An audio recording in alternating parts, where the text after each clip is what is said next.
let us revisit the record-based input-output. The programs that we have studied previously in the previous session, they were I tried to teach you how to open a file in binary mode and what were the problems associated with text mode. In text mode, there were a large number of problems. 3 main problems were there. So we started moving towards binary mode. And even in binary mode, the functions which we were learning were printf and fscanf. These functions are not very good. So we'll look at better functions which we'll be using for record-based input-output, especially in binary mode, when we open a file in binary mode. So let us look at what those functions are. This is the same old program in which we have a structure employee with provisions to store name, age and basic salary of employee.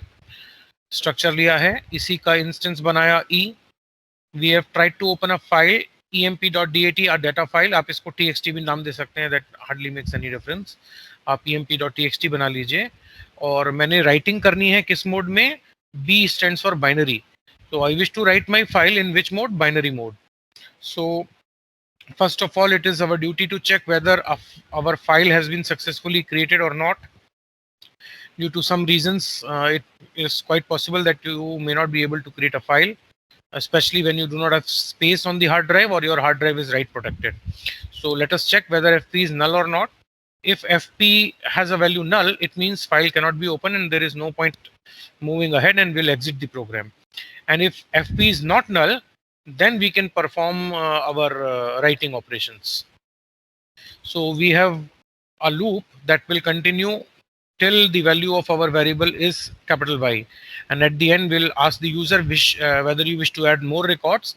If so, then press Y, otherwise you can press any other key to terminate the loop. तो loop में जैसे ही आएंगे, सबसे पहले तो user से क्या कहेंगे?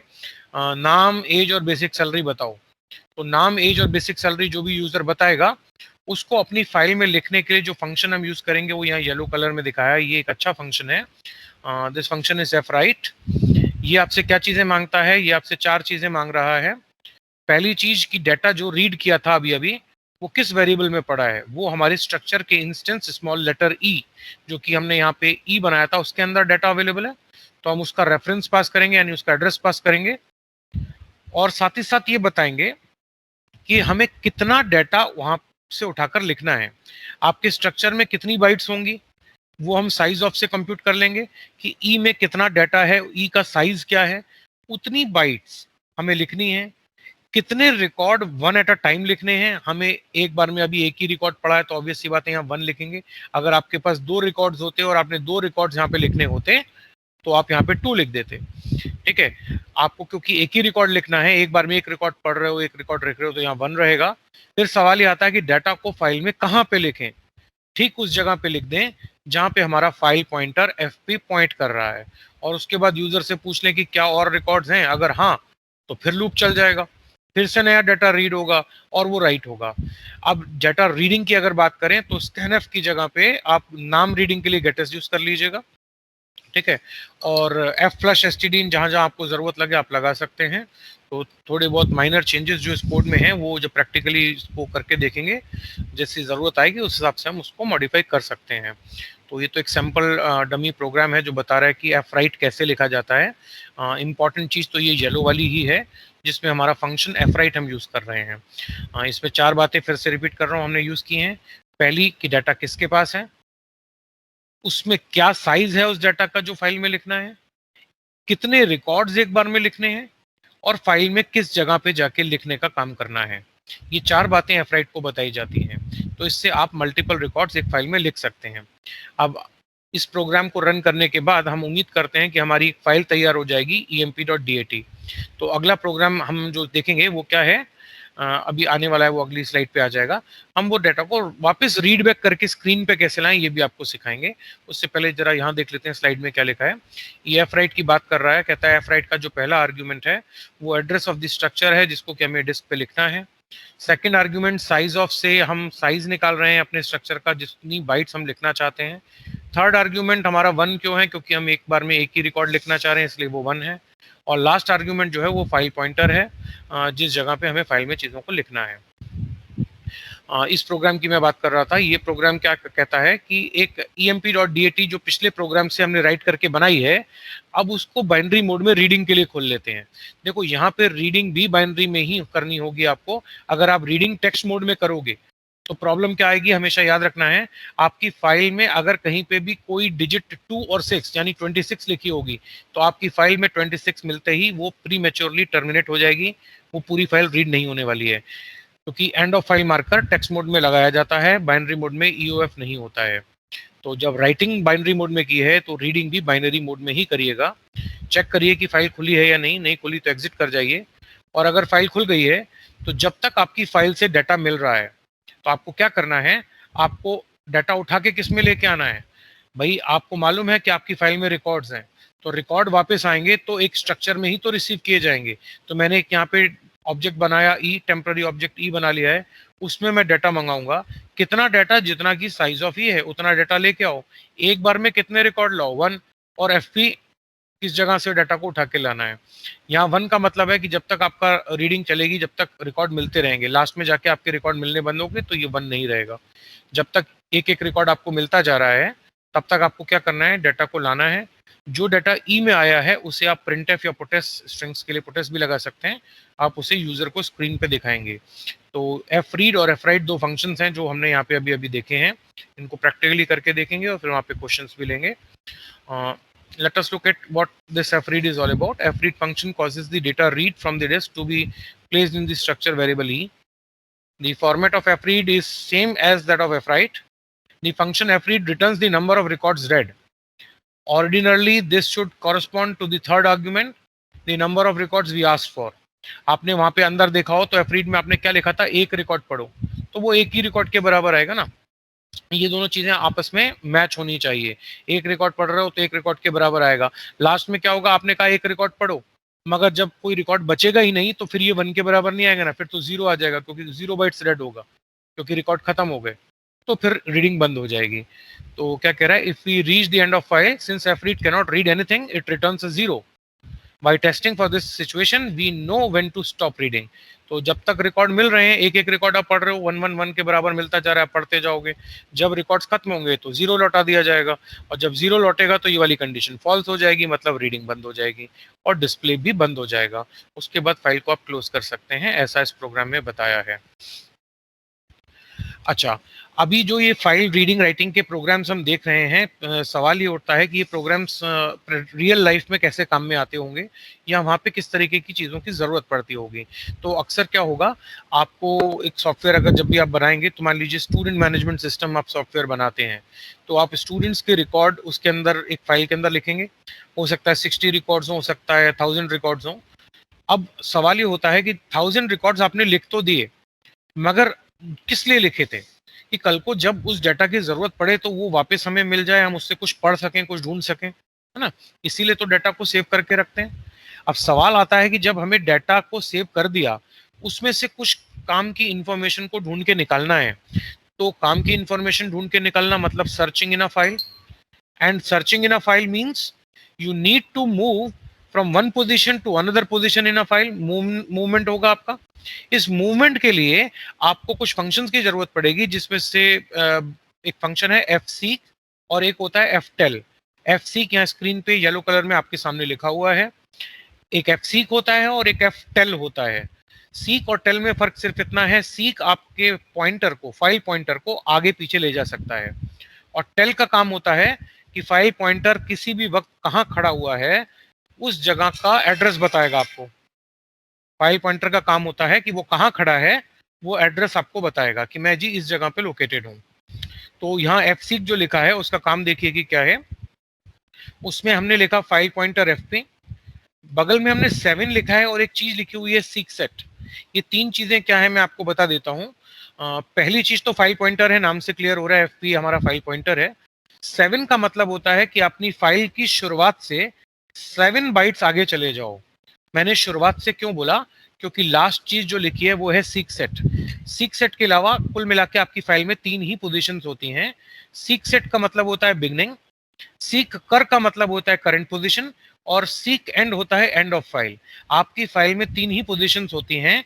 शुरुआत से आगे जाना है तो सीक सेट लिखिए, आखिर से पीछे आ सकते हो तो सीक एंड से पीछे आया जा सकता है।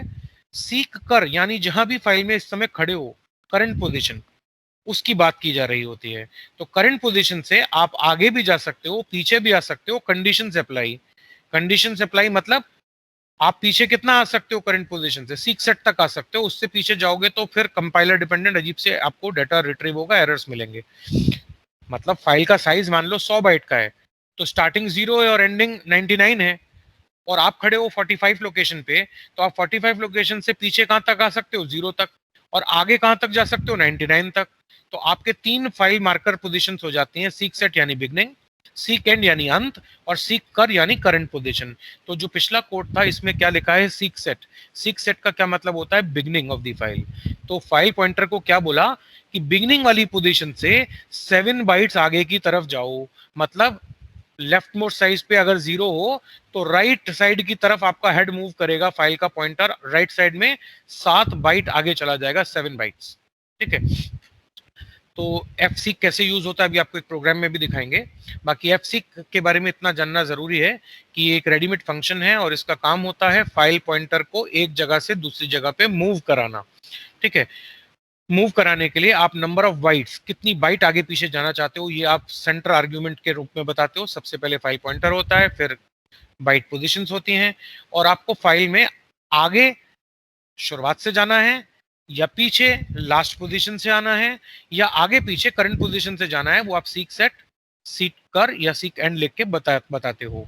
ये अभी प्रैक्टिकली देखते हैं। ठीक है। ये एक छोटा सा प्रोग्राम जिसमें आपको बताया कि एक मान लीजिए आपके पास एक फाइल हो, टीएक्सटी फाइल, जिसमें बहुत सारा टेक्स्ट लिखा हुआ हो, तो आप इसमें सीक सेट किस तरह से यूज करेंगे, FP7 सीक सेट लिखेंगे, तो ये फाइल पॉइंटर की पोजीशन से 7 बाइट्स आगे ले जाएगा। कहाँ से, शुरुआत से। तो देखिए यहाँ पे आपकी फाइल में क्या डाटा है।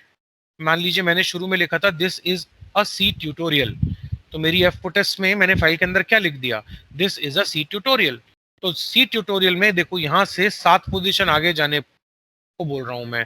एफ सी को क्या कह रहा हूँ, फाइल पॉइंटर को 7 पोजीशन आगे ले जाओ, और वहां पर ले जाके क्या लिख दो, एफ फुटेस दोबारा चला के वहां पे सी प्रोग्रामिंग लैंग्वेज लिख दो। तो this is a C tutorial के ऊपर जब मैं ये लिख दूंगा तो क्या आउटपुट होगा, आप यहाँ पे देख सकते हैं। This is a C tutorial तो नहीं रहा, दिस इज के बाद जो आ था, देखो यहाँ से 1 2 3 4 5 6 7, 7 पोजीशंस आगे आए, तो यहाँ पे स्पेस हुई, इस स्पेस से आपने सब कुछ ओवरराइट कर दिया। तो this is a C tutorial की जगह पे क्या ओवरराइट हो गया, सी प्रोग्रामिंग लैंग्वेज। तो ये सी प्रोग्रामिंग लैंग्वेज हमने कहाँ पे ओवरराइट किया है, अपनी फाइल में ही मैंने यहाँ पे ओवरराइटिंग कर दी है।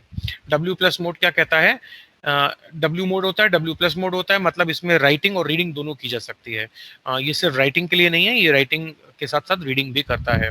ठीक है। अच्छा, अभी और देखते हैं आगे। फिर एक फंक्शन है एफटेल। इस एफटेल फंक्शन का काम होता है ये बताना कि आपका फाइल पॉइंटर किसी भी वक्त पे, किसी समय पे कहाँ पे स्टेशनड है, मतलब कहाँ पे लोकेटेड है। आप अगर ये चीज जानना चाहते हैं तो आप एफटेल की मदद से इसको पता कर सकते हैं कि मेरा फाइल पॉइंटर अभी कहाँ पे है, कौन से रिकॉर्ड के नीचे मेरा फाइल पॉइंटर खड़ा है। ठीक है, ये आप पता लगा सकते हैं, तो एफटेल उस काम में आता है। तो दो कुल मिला के फंक्शन हुए हैं, एक एफ सीक है और एक एफटेल है। एफ सीक से अपने फाइल पॉइंटर को आगे पीछे ले जाया जा सकता है, और एफटेल आगे पीछे ले जाने के लिए नहीं है, बल्कि फाइल पॉइंटर कहाँ पे है इस बात का पता लगाने के लिए है। तो यहाँ पे एक प्रोग्राम को देखिए।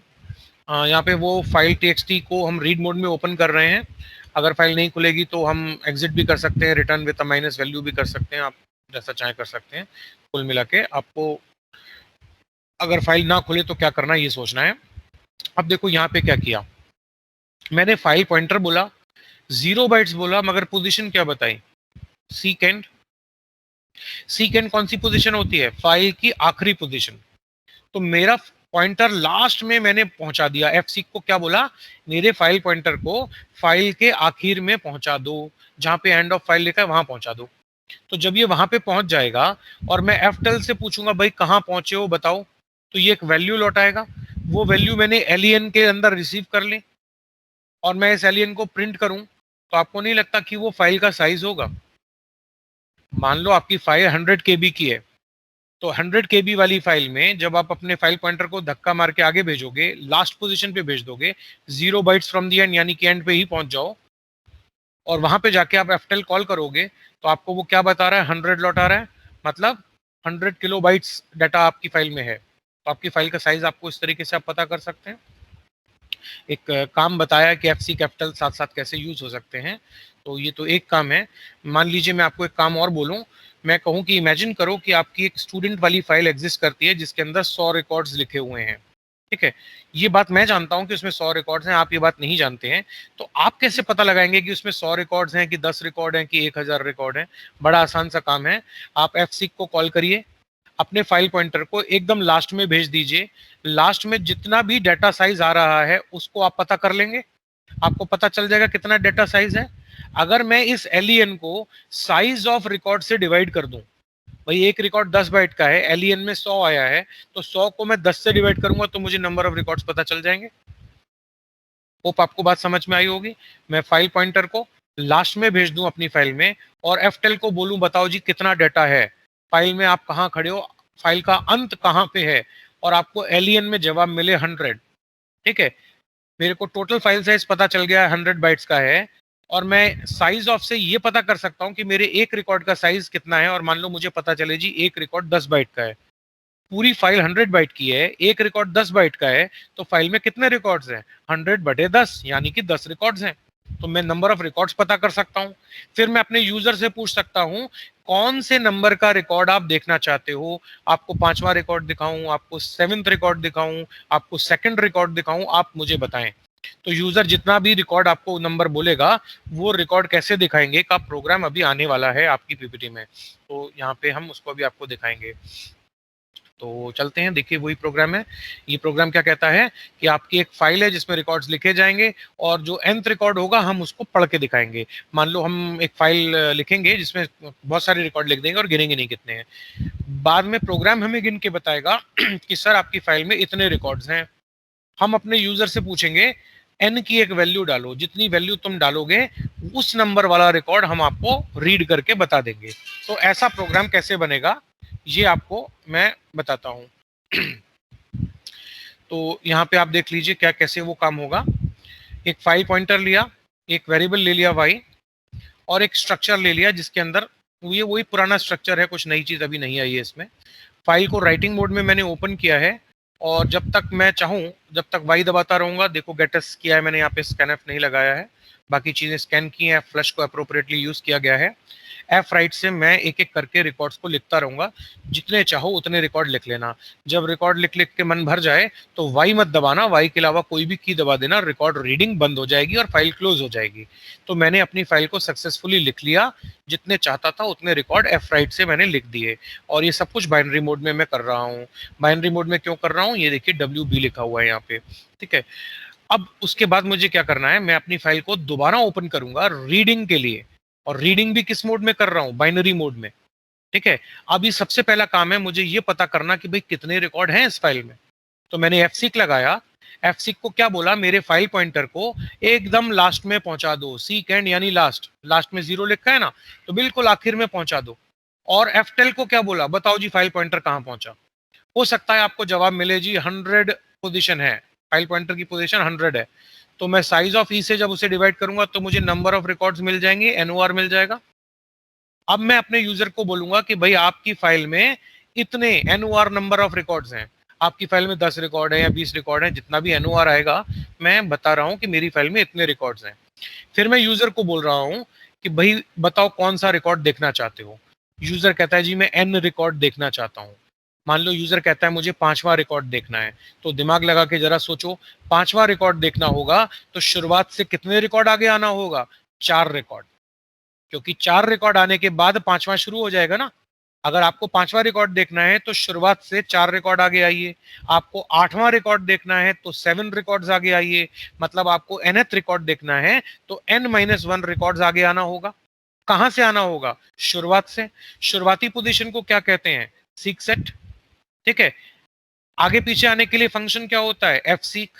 एफ सीक में मैंने क्या बोला, जहां भी फाइल पॉइंटर है उस फाइल पॉइंटर को बोलो शुरुआती पोजीशन से कितनी बाइट आगे आ जाए, जितना एक रिकॉर्ड का साइज है उसका मल्टीप्लीकेशन n-1 से कर दिया। 5वां रिकॉर्ड देखना था तो 4 इंटू साइज ऑफ 1 रिकॉर्ड, उतनी बाइट्स आगे आ जाओ। जब उतनी बाइट आगे आ जाओगे और एफ रीड को बोलोगे एक रिकॉर्ड पढ़ो, तो वो कौन सा रिकॉर्ड पढ़ेगा? वो आपका ये रिकॉर्ड पढ़ रहा होगा और आप उसे डिस्प्ले कर सकते हैं फिर। तो ये प्रोग्राम तो इसी के बारे में था। इसमें आपको ये सिखाया कि फाइल में कितने रिकॉर्ड्स हैं आप ये पता कर लें और उनको डिस्प्ले कर दें।